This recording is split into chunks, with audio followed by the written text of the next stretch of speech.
மிக்க ஏதும் இல்லை வாட்டமே கோளை போல வாழ்ந்து ஆவதென்ன வேண்டும் வேண்டுமே வீரமே புலி போல நாமும் பாய வந்த பின்பு ஓடும் அந்த கூட்டமே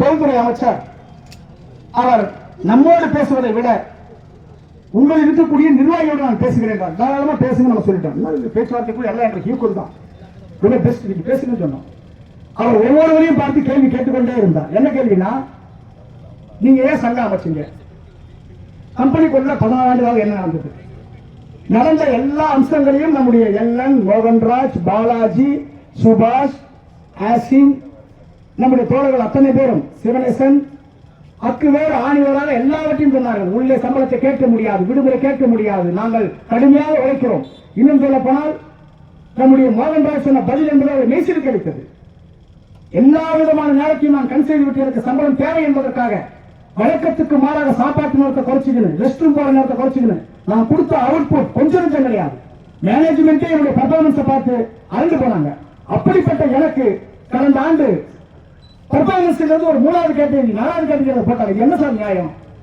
எவ்வளவு சம்பளம் கேட்டார் என்னுடைய சம்பளம் 23,700 ரூபாய் 10 ஆண்டுகளுக்கு மேல் வேலை செய்யக்கூடிய அவருக்கு இந்த நிறுவனம் அந்த நிறுவனத்துடைய பெஸ்ட் ஆபரேட்டர் சவுத் கொரியாவுக்கு அனுப்பப்பட்டவர் சவுத் கொரியாவுடைய ஊழியர்கள் தொழிலாளிகளே இவ்வளவு ஐஸ்கிரீம் இந்தியர்கள் என்று மெய்சிரிக்க வைத்த அந்த தொழிலாளி அவருக்கு தந்த சம்பளம் 23,000 ரூபாய் மந்திரி கேட்டார் அவ்வளவுதானா அப்படின்னு கேட்டார் நம்முடைய அதே மாதிரி நம்முடைய ஆசி எப்படி புரொடக்ஷன் நேரத்தில் வந்து கடுமையாக நான் நியாயத்தை கேட்ட போது ஒவ்வொரு அதிகாரியாக நான் கம்ப்ளைண்ட் செய்த போது நடவடிக்கை எடுக்காமல் புகார் செய்த என்னை 1 வார காலம் தனிமையிலே உட்கார வைத்தார்கள் நான் பட்ட அவசியம் கொஞ்சம் அல்ல நான் தற்கொலை செய்து கொண்ட அளவுக்கு என்னுடைய மனநிலை சென்று விட்டது வேறு நாள் இருந்தால் வேற யாரும் செய்யலாமான்னு தோணும் 1 நாளா 2 நாள் அவர் கேட்டார் தனியாக தானே உட்கார வச்சிருந்தாங்க அதுக்கா இப்படி அவர் பணக்கார விட்டு புள்ள அவர் கஷ்டம் தெரியாது மந்திரி ஒரு மனுஷன் தனியா உட்கார வச்சு பாரு அப்ப தெரியும் சொன்னார் ஏஎஸ் அவர்கள் பண்ணையடிமை முறையை போராட்டம் நடத்தினார்கள்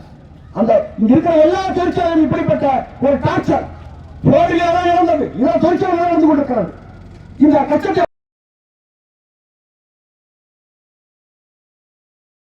உறுதியான தொழிலாளி என்னுடைய சங்கம் எனக்கான சங்கம் எனக்கான தலைமை எனக்காக பேச வேண்டும்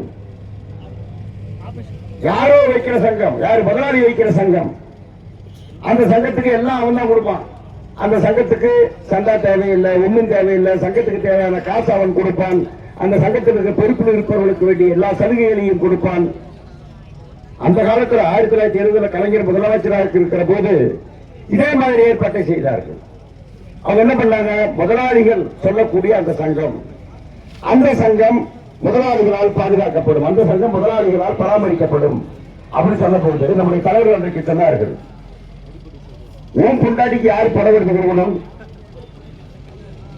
நீதான் எடுத்து கொடுக்கணும் பக்கத்துல எடுத்து விட்டா என்ன அர்த்தம் சங்கமணி நீ சொல்றிய அதுக்கு முதலாளி படம் எடுத்து கொடுத்தா என்ன அர்த்தம் என்னுடைய தலைவர்கள் அன்றைக்கு கேட்பார்கள் கேவலமான கேள்வி இன்னைக்கு வரைக்கும் அவங்களுக்கு புத்தி வரல இன்னைக்கு இந்த அரசை இந்த 3 பேர் ஏதோ பெருசா சாதிச்ச மாதிரி நினைச்சுட்டு இருக்காங்க 3 அமைச்சர் இதுக்கு எதுக்கு 3 பேரு இந்த பரமார்த்த குரு சீசன் கதை தெரியுமா உங்களுக்கு அவங்க குரு சொன்னாராமா குரு சொல்றது அப்படியே கேட்பானுங்க அவனுங்க நம்ம முதல்வர் சொல்றது இவங்க கேட்கிற மாதிரி குரு சொன்னாரா இந்த ஊசிய 4 பேர் எடுத்துட்டு வாங்கடா 4 பேர் எடுத்துட்டு வர நேரத்தில் 4 பேர் போகணும் ஊசி எடுத்து பார்க்கணும் ஒருத்தர் எடுத்துன்னு வரணும் குரு 4 பேர் எடுத்து வர சொல்லியிருக்காரு அப்படின்னு சொல்லி ஒரு பனைமரத்தை வெட்டி ஊசி அதில் குத்தி பனைமரத்தை 4 பேரும் தூக்கிட்டு வந்தாங்க ஏன்னா கிணப்பயிர்களா ஏன்னா பனைமரத்தை தூக்கிட்டு வரீங்க நீங்க வேற 4 பேரை ஊசி எடுத்து வர சொன்னீங்க எப்படி 4 பேர் ஊசி எடுத்து வர முடியும் அப்படி நேற்று 3 அமைச்சர்கள் வந்தார்கள் முதலமைச்சர் என்ன சொன்னாரு எனக்கு தெரியல முதலமைச்சர் என்ன சொன்னாருன்னு தெரியல முதலமைச்சருக்கு இவங்க ஐயா சொன்னதை நிறைவேற்றி ஆகணும் அப்படின்னு இந்த ஏற்பாட்டோட நேற்று வந்து உட்கார்ந்து பேசினார்கள் பேசுற போது நம்முடைய தோழர்கள் கேட்ட எந்த கேள்விக்கு அவங்ககிட்ட பதில் இல்லை. ஆச்சரியமாக, அப்படியா இது எல்லாமா நடக்கிறது, இப்படி எல்லாமா கேட்பார்கள், இப்படி எல்லாமா உட்கார வைப்பார்கள், எல்லாம் பேசினாரு. பேசிட்டு அது சொல்றாரு, இது அங்க இருக்கிற சில அதிகாரிகள் பண்ணுவது போல தெரிகிறது, நிர்வாகத்துக்கும் சாம்சங்குக்கும் அதுல சம்பந்தம் இல்லை போல் தெரிகிறது அப்படிலாம் அவர் பேச ஆரம்பிச்சு கடைசியில நீங்க உள்ள போங்க, உள்ள போகலன்னா உள்ள போகிறதுக்கு இந்த வேலையை பார்ப்பேன். எந்த வேலையை பார்ப்பேன்? காசை காட்டுவேன். 2000 ரூபாய், அதாவது இப்ப உங்களுக்கு 4 ஃபேமிலி டே இருக்காமா, அது 6 ஃபேமிலி டே ஆக்குவாங்களாமா புரிந்துணர்வு ஒப்பந்தத்துல. அந்த 6 ஃபேமிலி டேவிலையும் 2000 ரூபாய் கிஃப்ட் கொடுப்பாங்களாமா. இது ஒரு பெரிய சாதனை. 108 பஸ்லயும் ஏசி மாட்டுவோம். ஏசி மாட்டின கம்பெனி, ஏகப்பட்ட கம்பெனி இந்த 15 வருஷத்துக்கு முன்னே வந்திருக்கிறா. நீ இப்பதான், ஏன்னா இந்த சங்கம் பண்ற வேலை, நீ ஏசி மாற்ற வேலை. இந்த சங்கம் இப்ப நீ உள்ள இருக்க என்ன பேசுவான் சார், அவனுக்கு திட்டுவாங்க சார், எங்களை அவங்க கேவலமா பேசுவாங்க சார், எங்களை நீங்க எல்லாம் பார்த்து பண்ணிக்கிட்டே இருக்கு சார், அப்பப்ப ஏதாவது கொடுத்துட்டே இருக்கு சார், இல்லைன்னா அவங்க எங்களை இப்படி உங்களை காட்டி தான் இவனுக்கு பேசுவானுங்க, வேற வழியே கிடையாது. இன்னைக்கு இந்த சங்கம் இருக்குமா இருக்காதா அப்படிங்கிறதா கேள்வி. இந்த சங்கத்தை தவிர வேறு எந்த அமைப்பும் இங்க இருக்காது.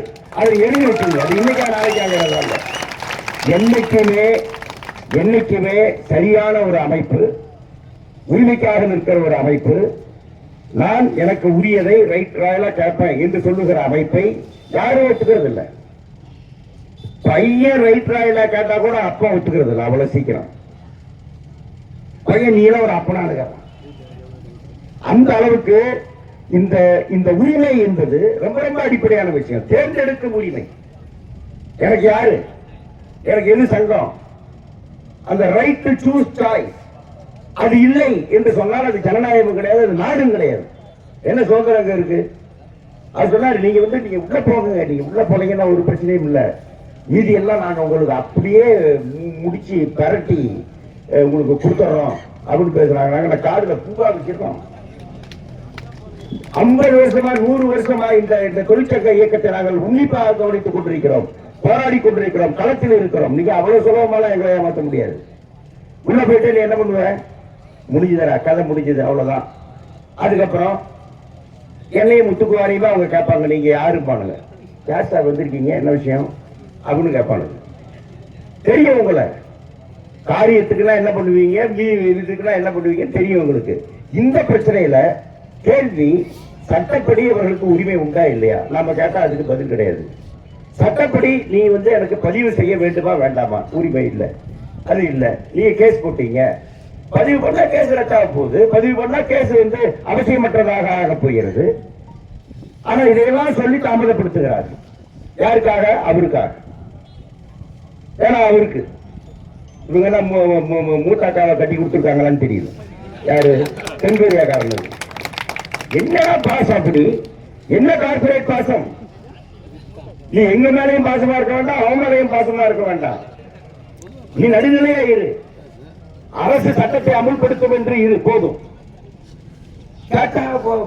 மூலதனம் வராது, இது வராது, அது வராது. மூலதனம் எப்ப வந்தது? இப்ப நீங்க முதலமைச்சர் இவர் போனதுனாலதான் மூலதனம் வருதுன்னு சொல்லிட்டு இருக்காரு. நீங்க போகிறேன்னா இந்த மூலதனம், நீங்க சொல்ற அந்த மூலதனம் அங்க வந்திருக்காதா? நீங்க போய் தான் இங்க இருக்கிற மூலதனம் எல்லாம் வந்துதா? அவன் என்ன, நீங்க வருவீங்க, கூப்பிடுவீங்க, வெத்தலைபாக்கு வைப்பீங்கன்னு காத்துக்கிட்டு இருந்தானா? சரி, பல கம்பெனி மூடிட்டு போயிட்டான். நோக்கியா மூடிட்டு போயிட்டான், பாஸ்கான் மூடிட்டு போயிட்டான், பிஐடி மூடிட்டு போயிட்டான், பல கம்பெனி மூடிட்டு போயிட்டான். உங்ககிட்ட என்ன கேட்டுட்டு பாருங்க, மூடிட்டு போனானா? போர்டு மூடிட்டு போயிட்டான். அவனுக்கு லாபம் வருதா அங்க வருவான், லாபம் இல்லைன்னா போயிடுவான். உங்களை பார்த்து சிரிக்கிறது எதுக்குன்னாக்கா, எங்களை நிலத்தை வாங்குறதுக்கு, மின்சாரத்தை வாங்குறதுக்கு, தண்ணியை வாங்குறதுக்கு, டாக்ஸில் கன்செஷன் வாங்குறதுக்கு, என்னென்ன சலுகை உண்டோ அதையெல்லாம் வாங்குறதுக்கு, தொழிலாளியை அடக்கிறதுக்கு. நீ தொழிலாளியை நான் அடக்கி காட்டுகிறேன், அடக்கி உனக்கு தருவேன், நீ எப்படி வேணாலும் கொள்ளையடித்துக் கொள்ளலாம், அவர்களை அடிமையாக்குவேன் என்று நீங்க அரசாங்கம் கார்பரேட்டுக்கு உதவி பண்ணீங்கன்னா இதோட காவல் வேற என்ன இருக்கு? இந்த தொழிலாளிகளுக்கு இருக்கிற உரிமை நீங்க கொடுங்க. அவங்களுக்கு அந்த உரிமையினாலே என்ன, அதாவது இவங்க பேசாத பேச்சு கிடையாதுங்க. திமுக உரிமையை பற்றி, தன்மானத்தை பற்றி, சுயமரியாதையை பற்றி ஒரு காலத்துல அவங்க பேசினாங்க. சோரா மானமா, அது இந்த சின்ன வயசு ஆளுக்கு உங்களுக்கு தெரியாது. பெரிய சர்ச்சை. கம்யூனிஸ்டுகள் சோரா மானமா என்கிற கேள்வி வந்தால் எங்களுக்கு சோறு தான் வேணும் என்று சொல்வார்கள். மானத்தை பற்றி அவர்கள் கவலைப்பட மாட்டார்கள் அப்படின்னு சொன்னாங்க. எங்க தலைவர் ஜீவா சொன்னாரு. யாரா சொன்னது? எனக்கு ரெண்டும் வேணும்டா அப்படின்னாரு. எனக்கு சோறும் வேணும், மானமும் வேணும், ரெண்டையும் வாங்காம விடமாட்டேன்னாரு. நீ மானத்தை பத்தி இவ்வளவு பேசுனவங்க இந்த தொழிலாளிகளுக்கு ஒரு 5000 ரூபாய் கொடுத்துறேன், மத்ததை கொடுத்துறேன், உன் மானத்தை எல்லாம் விட்டுட்டு போடான்னு சொல்றீங்க. நியாயமா? நீங்க பேசுறதுக்கு இதுக்கு ஏதாவது சம்பந்தம் இருக்கிறதா? தேர்தலுக்கு முன்ன நீங்க பேசுற பேச்சு கொஞ்சமா? எல்லா தொழிலாளிகளுக்காக இவங்க விட்ட கண்ணீர் தான் இப்ப வங்காள கடல்ல பாதி. விட்ட கண்ணீர் இருக்க அதுதான் வங்காள கடல்ல பாதி. அவ்வளவு அவ்வளவு கொடூரமாக நீங்க இன்னைக்கு நடத்துறீங்க. பேசுறதுக்கு நேர் எதிராக இன்னைக்கு நடத்துறீங்க. அதனால இப்ப நடந்திருக்கிற விஷயம், நேற்று நடந்த விவரங்களை முத்துக்குமார் உங்களுக்கு சொல்லிட்டாரு. நான் அதுக்குள்ள போகல. பிரச்சனை என்னன்னா, கையெழுத்து போட்டிருக்காங்களே, முடிஞ்சு போச்சுன்னு சொல்றாங்களே, 5000 ரூபாய் சொல்றாங்களே, இது என்ன ஆகும் அப்படிங்கிற ஒரு கலக்கம், ஒரு மயக்கம், ஒரு தயக்கம், ஒரு யோசனை தொழிலாளிகளுக்கு இருக்கும். நான் சொல்ல விரும்புற விஷயம் என்னன்னா, எப்போதும் செய்கிற வேலைங்கிறத முதல்ல புரிஞ்சுங்க. இதை நாங்கள் நிராகரிக்கிறோம் என்று நாம் பெரும்பான்மை சொல்லிவிட்டால் அது ஆட்டோமேட்டிக்கா ஒன்றுமில்லாமல் ஆகிவிடும். நம்முடைய ஒப்பந்தத்தை நாம் போடுவோம். பிரச்சனை என்னன்னா, தேவைக்கு பெரும்பான்மை தொழிலாளிகள் அதை நிராகரிக்கிறோம். அந்த வலிமையோடு நாம் நிற்கணும். அவ்வளவுதான். அதுதான் தேவை, வேற எதுவும் தேவையில்லை. நீங்க உறுதியாக நிற்பீர்கள் என்ற நம்பிக்கை எங்களுக்கு இருக்கிறது. நீங்க இந்த போராட்டத்தை நாம் தொடருவோம் என்று சொல்லுகிற போது பத்திரிகைக்காரர்களுக்கு ஆச்சரியம். அப்படியா முடிந்து விட்டது என்று அமைச்சர் சொல்லுகிறாரு. அமைச்சர் சொல்லுவார், அவர் எங்கேயோ இதுல சந்திர மண்டலத்தில் உட்கார்ந்துட்டு பேசிட்டு இருக்காங்க. நீ பங்கல்ல வந்து பேசியா? நீ சந்திர மண்டலத்தில் உட்காந்து உங்க என்ன தெரியும்? இன்னைக்கு காவல்துறையை வைத்து கெடுபிடி, இந்த கெடுபிடிகளால் எல்லாம் இந்த பிரச்சனை தீராது. நீங்க காவல்துறையை பயன்படுத்தினால், காவல்துறையை பயன்படுத்தி கைது பண்ணுவீங்க, மற்றது பண்ணுவீங்கன்னா, ஆட்டோ மடக்கிறது, ஸ்கூட்டரை மடக்கிறது, தாலியை பார்க்கிறது, இந்த தாலியில போட்டு வருகிறது. என்ன பண்ண போற? தாலியை பார்த்து என்ன பண்ண போற?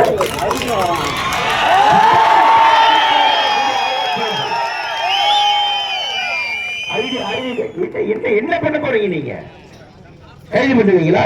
கைது பண்ணுங்க என்கிற, அதாவது நாங்க வெளியே இருப்பதை விட உள்ளே இருந்தால் எங்கள் பலம் 1000 மடங்கு அதிகம் என்பதை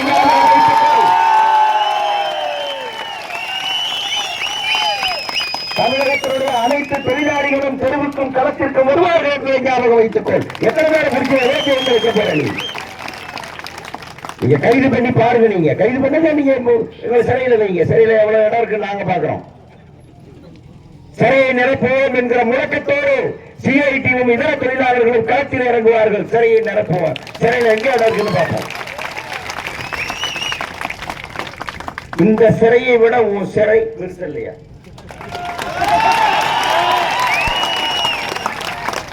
இந்த சிறை இதான் மோசமான சிறை. ஆமா, அங்க வேலை இல்லாமல் எனக்கு சாப்பாடு, மணி அடிக்க சாப்பாடு வரும்.